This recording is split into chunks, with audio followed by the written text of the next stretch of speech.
In this video, we're going to be pushing the limits of these AI coding tools. Our competitors are going to be Codex, Claude Code, and Blackbox.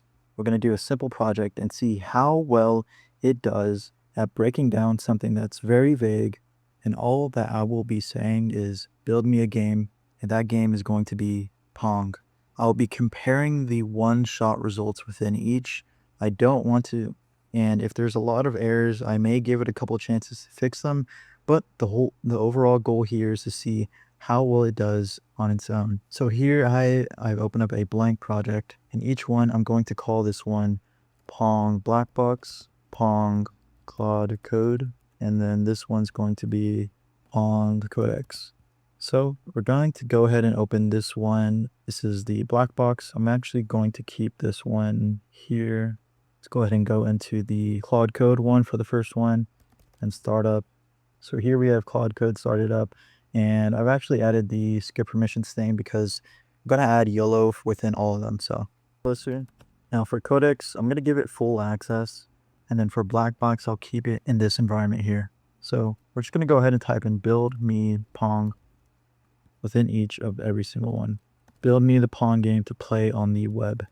Going to do that in Codex, Claude Code, and then last but not least, you can see here that each one has started working on the project itself.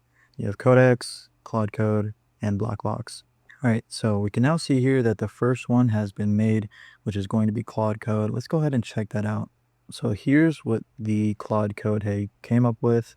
It's pretty basic. It gets the job done. We have 2 player modes, WASD to move up and down, and then up and down on the arrow keys to get that moving as well. So you see here everything is working, and overall simple and got the job done, right?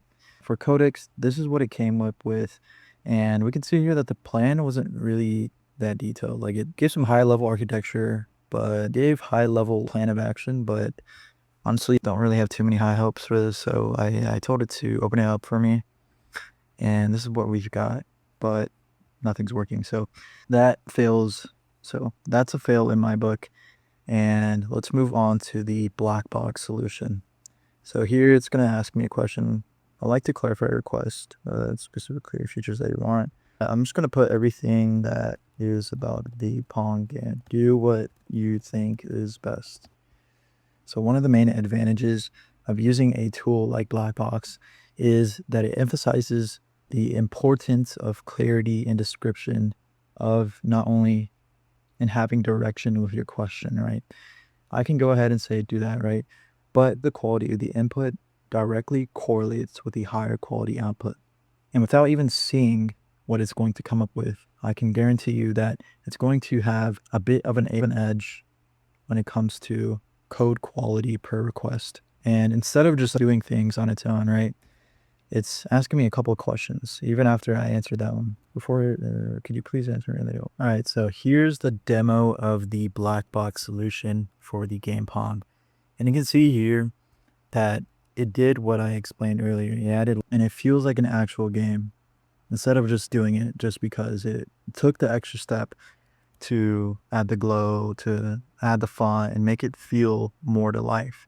And when you're building apps and you're shipping them to production, right, that's what you want. You don't want to just do it halfway. And so having a higher code quality per question that you give it is going to drastically improve your AI coding workflow. So if you have any more questions, feel free to follow up, and make sure you follow for more black box tips and tricks. And I hope you enjoyed my result in comparison between the Claude Code model, the Codex model, and of course, building with Blackbox. Let me know what you think is better. Goodbye.